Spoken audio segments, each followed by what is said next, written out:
show me how. He did apply practical prayer techniques and in due course got his answer.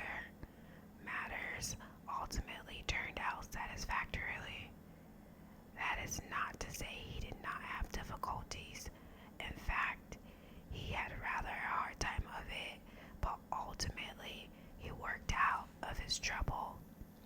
Now he believes in prayer power so enthusiastically that I recently heard him say every problem can be solved and solved right if you pray.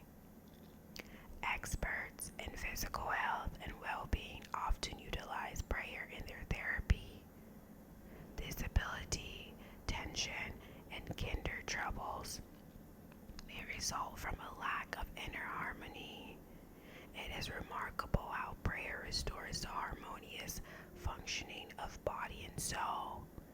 A friend of mine, a physiotherapist, told a nervous man to whom he was giving a massage, God works through my fingers as I seek to relax your physical body, which is a temple of your soul. While I work on your outward being, I want you to pray for God's relaxation inwardly. It was a new idea to the patient, but he happened to be in receptive mood, and he tried passing some peace thoughts through his mind. He was amazed at the relaxing effect this had on him.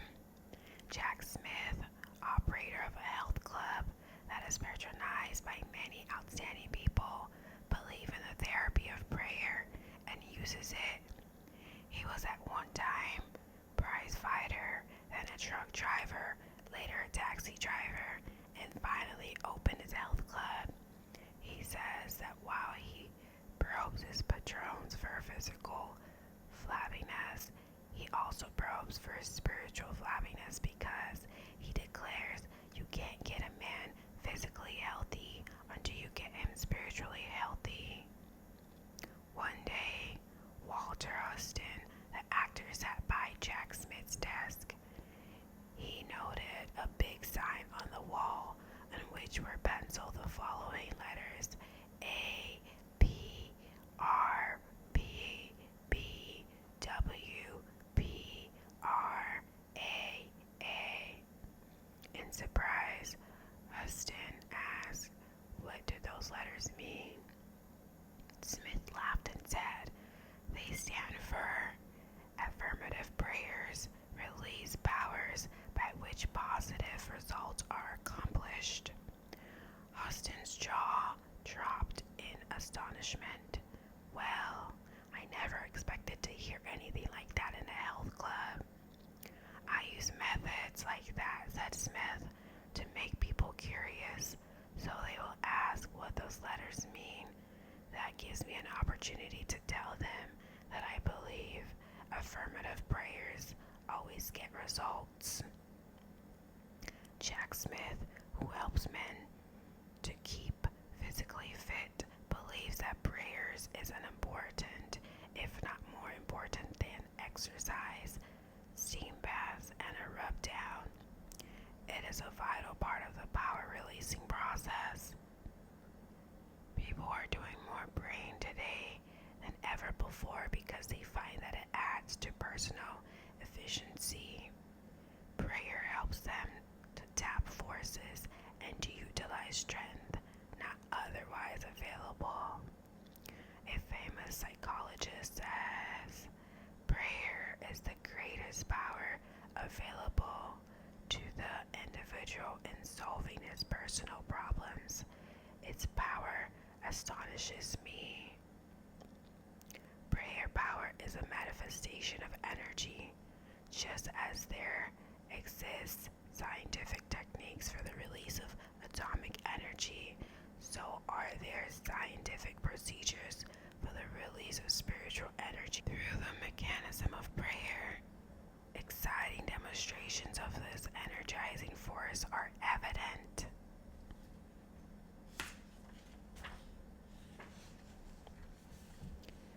Prayer power seems able even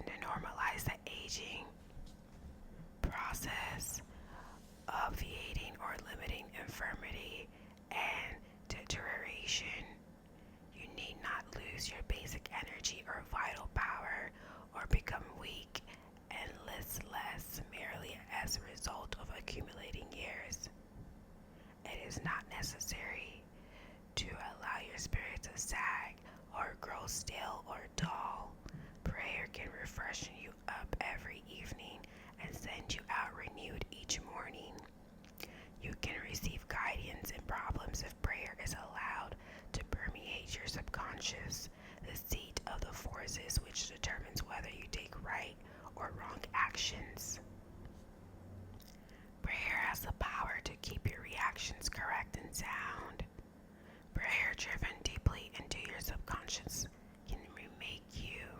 It releases and keeps power flowing freely. If you have not experienced this power, perhaps you need to learn new techniques of prayer.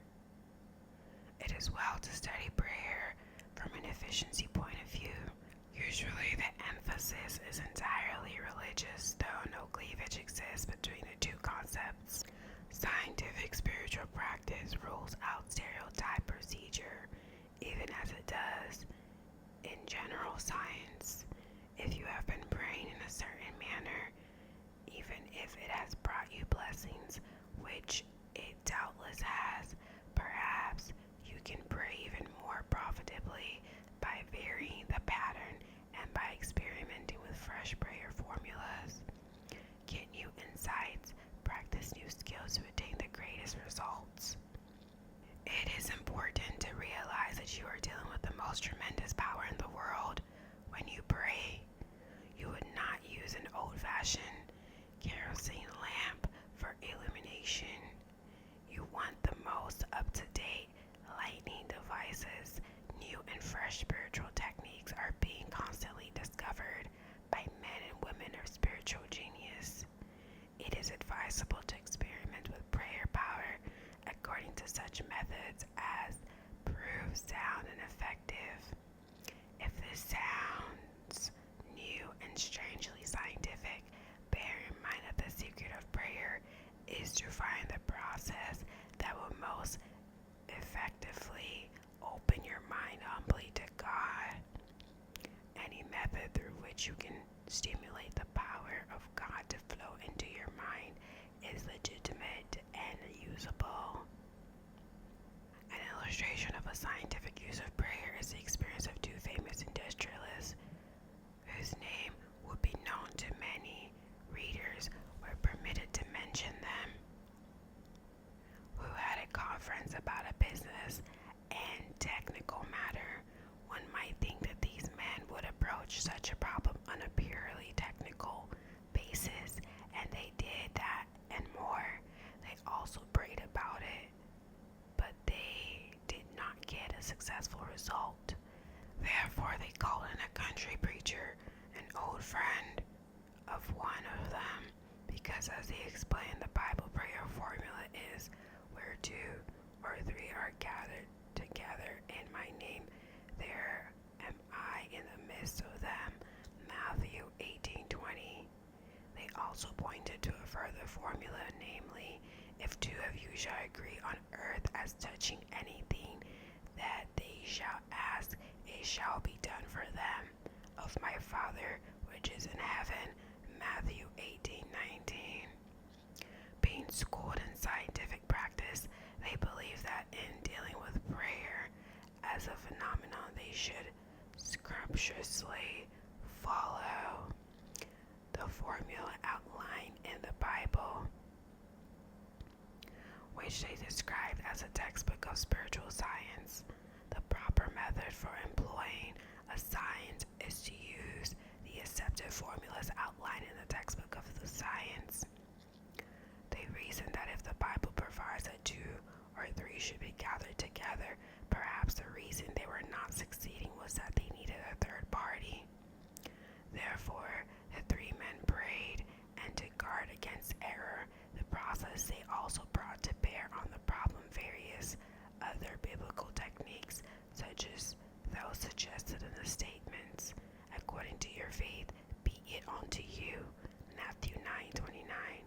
What things soever ye desire, when ye pray, believe that ye receive them, and ye shall have them. Mark 11:24. After several thoroughgoing sessions of prayer, the three men together affirmed that they had received the answer answer. The outcome was entirely satisfactory. Subsequent results indicated that divine guidance was actually obtained. These men are great enough scientists not to require precise explanation of the operation of these spiritual laws any more than in the case of naturalistic laws, but are content with the fact that the law does operate when proper techniques are employed. While we cannot explain it, they said, the fact remains that we are baffled by our problem and we tried prayer according to the formulas in the New Testament. That method worked and we got a beautiful result. They did add that it seemed to them that faith and harmony are important factors in the prayer process. A man opened a small business in New York City a number of years ago, his first establishment being, as he characterized it, a little hole in the wall. He had one employee. In a few years, they moved into a larger room and then into extensive quarters. It became a very successful operation.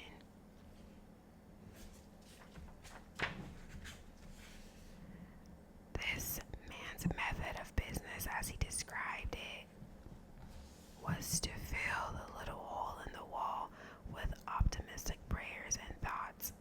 He declared that hard work, positive thinking, fair dealing, right treatment of people, and the proper kind of praying always gets results.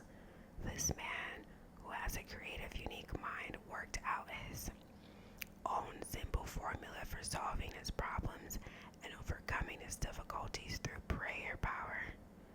It is a curious formula, but I have practiced it and personally know that it works. I have suggested it to many people who also found real value in its use. It is recommended to you. The formula: 1. Prayerize. 2. Picturize. 3. Actualize. By prayerize, my friend meant a daily system of creative prayer. When a problem arose, he talked it over with God very simply and directly in prayer. Moreover, he did not talk with God as some vast and far-off shadowy being, but conceived of God as being with him in his office, in his home, on the street, in his automobile, always nearby as a partner, as a close associate. He took seriously the biblical injunction to pray without ceasing. He interpreted it as meaning that he should go about every day discussing with God in a natural, normal manner the questions that had to be decided and dealt with. The presence came, finally, to dominate his conscious and ultimately the unconscious thinking. He prayerized his daily life. He prayed as he walked or drove his car or performed other everyday activities. He filled his daily life full of prayer. That is, he lived by prayer. He did not often kneel to offer his prayers, but would, for example, say to God as to a close associate, "What will I do about this, Lord?" Or "Give me a fresh insight on this, Lord." He prayerized his mind and so prayerized his activities. The second point in his formula of creative prayer is to picturize. The basic factor in physics is force. The basic factor in psychology is the realizable wish. The man who assumes success tends already to have success. People who assume failure tend to have failure. When either failure or success is picturized, it strongly tends to actualize in terms equivalent to the mental image pictured. To assure something worthwhile happening, first pray about it and test it according to God's will. Then print a picture of it on your mind as happening, holding the picture firmly in consciousness. Continue to surrender the picture to God's will. That is to say, put the matter in God's hands and follow God's guidance. Work hard and intelligently, thus doing your part to achieve success in the matter. Practice believing and continue to hold the picturization picturization firmly in your thoughts. Do this, and you will be astonished at the strange ways in which the picturization comes to pass. In this manner, the picture actualizes. That which you have prayerized and picturized actualizes according to the pattern of your basic realizable wish when conditioned by invoking God's power upon it, and if, moreover, you give fully of yourself to its realization. I have personally practiced this 3-point prayer method and find great power in it. It has been suggested to others who have likewise reported that it released creative power into their experience. For example, a woman discovered that her husband was drifting from her. Theirs had been a happy marriage, but the wife had become preoccupied in social affairs, and the husband had gotten busy in his work. Before they knew it, the close old-time companionship was lost. One day she discovered his interest in another woman.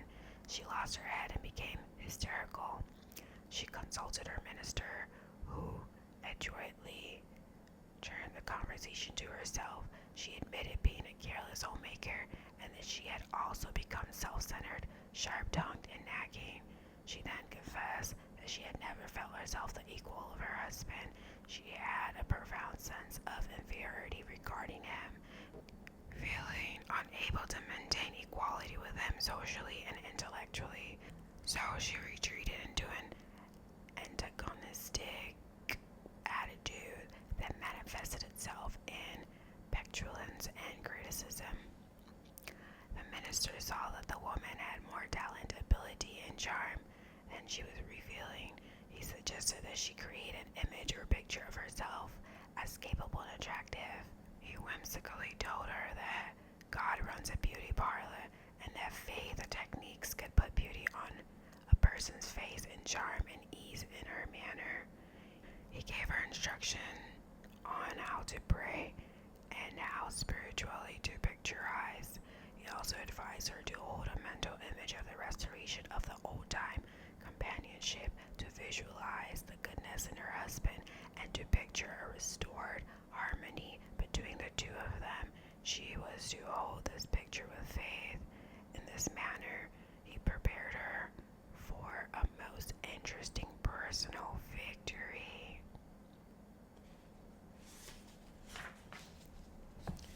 About this time, her husband informed her that he wanted a divorce. She had conquered herself to the extent of being able to receive this request with calmness. She simply replied that she was willing if he wanted it, but suggested a deferral of the decision for 90 days on the ground that divorce is so final. If at the end of the 90 days you still feel that you want a divorce, I will cooperate with you, she said this calmly. He gave her a quizzical look, for he had expected an outburst. Night after night he went out, and night after night she sat at home, but she pictured him as seated in his old chair. He was not in the chair, but she painted an image of him there, comfortably reading as in old days. She visualized him puttering around the house, painting and fixing things as he would formerly done. She even pictured him drying the dishes as he did when they were first married. She visualized the two of them playing golf together and taking hikes as they once did. She maintained this picture with steady faith, and one night there he actually sat in his old chair. She looked twice to be sure that it was a reality rather than the picturization. Perhaps a picturization is a reality, for at any rate the actual man was there. Occasionally he would be gone, but more and more nights he sat in his chair. Then he began to read to her as in old days. Then one sunny Saturday afternoon he asked, "What do you say to a game of golf?" The days went by pleasantly until she realized that the 90th day had arrived. So that evening she said quietly, "Bill, this is the 90th day. What do you mean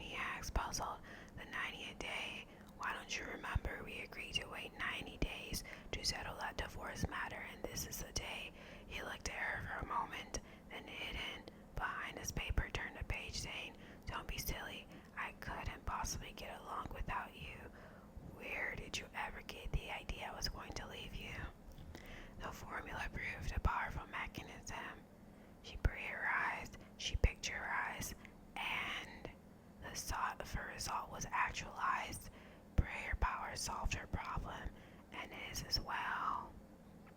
I have known many people who have successfully applied this technique not only to personal affairs but to business matters as well. When sincerely and intelligently brought into situations, the results have been so excellent that this must be regarded as an extraordinary efficient method of prayer. People who take this method seriously and actually use it get astonishing results.